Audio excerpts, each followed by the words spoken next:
그래서 급여대장 작성할 때 주의할 점 있는데, 여기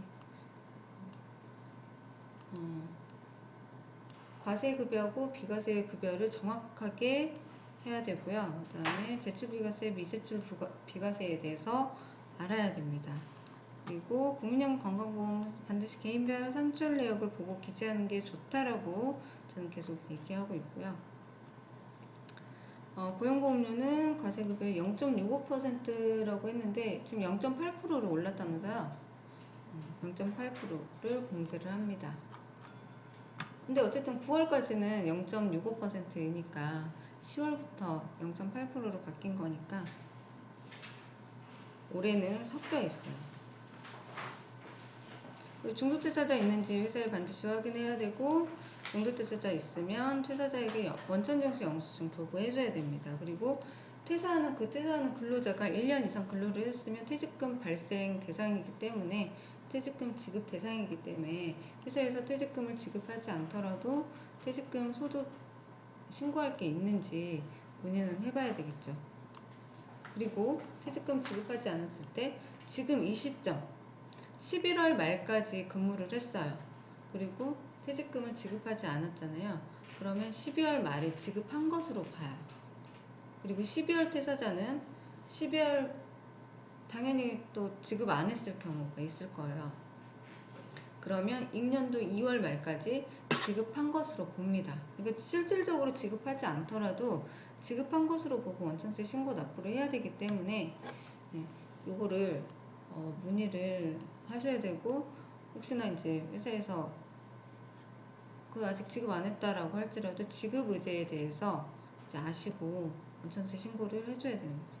아니, 근로자가 퇴사했는데 내가 퇴직금 받을 게 있어요. 근데 회사에서 지금 당장 주지 않았어요. 근데 언젠간 줄 거잖아요.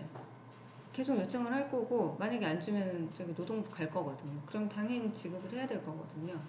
그러면 나중에 내년 3월 법인세 끝난 이후에, 법인세 신고 끝난 이후에 퇴직금 달라고 왔어요.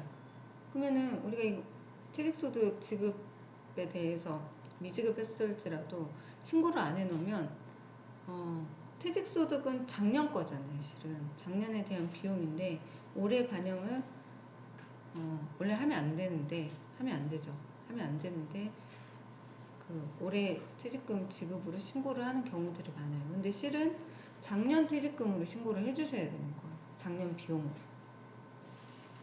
그래서 지급의제에 대해서 알고 있어야 되는데 지금 이 시점입니다. 11월, 12월. 그래서 근로소득 비과세 및 감면 코드에서 이건 프로그램 내에 이게 있어요. 이게 있으니까 여기 X라고 되어 있는 거는 지급명세서 제출 대상이 아니에요. 근데 이런 소득을 지급을 했으면 급여 대장상에는 반영이 돼 있어야 되죠. 그리고 동그라미 돼 있는 거는 소득 지급명세서에 반영을 해줘야 돼요. 그래서 뭐 이제 너무 많으니까 보면은 뭐 볼까요? 벽지수당, 뭐 취재수당 이런 것들은 공부할 때 보셨을 것 같고, 그 다음에 여기 국외근로에 대해서 100만원하고 300만원짜리가 있거든요. 이거는 외국에 파견 나갔을 때, 직원이 외국에 파견 나갔을 때 300만원까지 공제를 해주는 게 있는데, 아니, 비과세를 적용시켜주는 게 있는데, 이거는 그 사람이 어떤 업무를 하느냐에 따라서 좀 달라져요. 건설업이 좀 많이 있거든요. 건설업 현장직은 300만원, 아니면 사무직은 100만원 이렇게 공제를 해주는 부분이 있습니다. 아니, 비과세를 해주는 부분이 있어요. 근데 이거는 이제 제출 비과세로 해서 금액을 표시를 해주는 거죠. 그리고 또 뭐 많이 있냐면 이 야간수당, 근로자 야간수당, 생산직 근로자 야간수당 있고요. 그 다음에 6세 이하 보육 관련 비과세, 아까 육아수당이라고 한 거, 이것도 제출 비과세예요. 그 다음에 뭐 장학금, 이런 것들, 직무 발명 보상금 이런 것들 있다. 그 다음에 요 중소기업 취약전형 감면 소득을 내가 매월 반영을 하고 싶다라고 하면 또 여기다 해줘도 되는데, 이 감면 같은 경우는 연말정산 할 때 한꺼번에 해줘도 되거든요. 그러니까 지금 안 해도 상관없는데 여기에 해당하는 소득도 어쨌든 원천징수 영수증 상에 지급명세서 상에 그게 기재가 됩니다.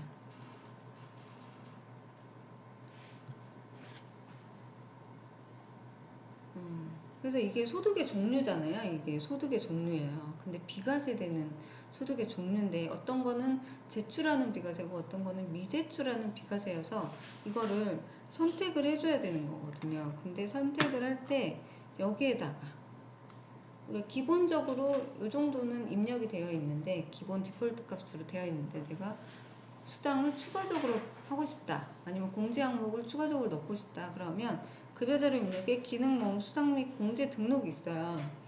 그러니까 여기에서 하는 거는 쉬워요. 그러니까 하는 건 쉬운데 여기 수당명을 입력을 했으면 이게 과세인지 비과세인지 어떠한 비과세인지 이런 것들을 잘 선택해 주셔야 돼요. 예를 들어서 식대를 했어요. 식대를 했는데 비과세 선택을 안 하게 되면 과세급여로 인식을 해요. 근데 이게 기본적으로 디폴트 값이 되어 있으니까 여기 비과세로 떠 있는데 내가 이 직무발명 보상금 지금 넣은 거거든요. 내가 이거를 넣었다. 그러면 비과세를 선택을 해줘야 되는데 이걸 안 하게 되면 다 과세급여로 들어가 버리게 되는 거죠. 그래서 비과세를 했는데 이거는 제출 비과세이기 때문에 직무발명 보상금 요구를 또 선택을 해주는 겁니다.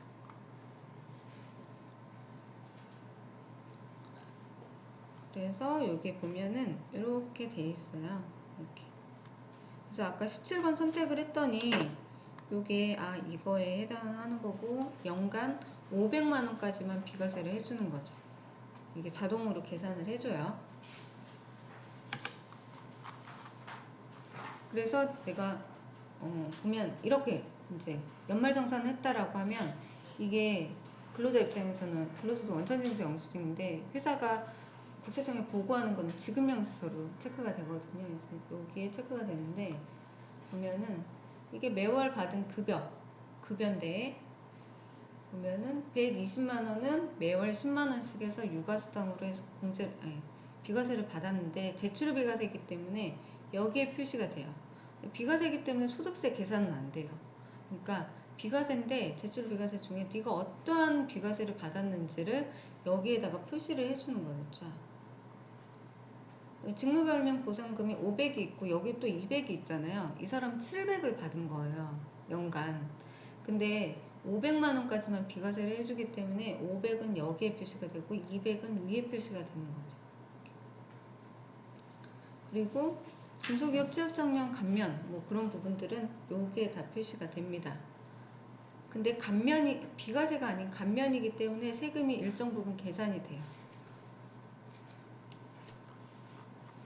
감면과 비과세는 완전 다른 거예요. 비과세는 아예 세금 계산을 안 하는 거고 감면은 그 감면율에 따라서 세금이 없을 수도 있고 조금 있을 수도 있고 아니면 추가적인 세액이 더 붙을 수 있고 추가적인 세액이라는 거 하는 거는 감면받은 세액에 뭐 농특세를 20% 더 낸다거나 이런 것들이 있을 수 있어요.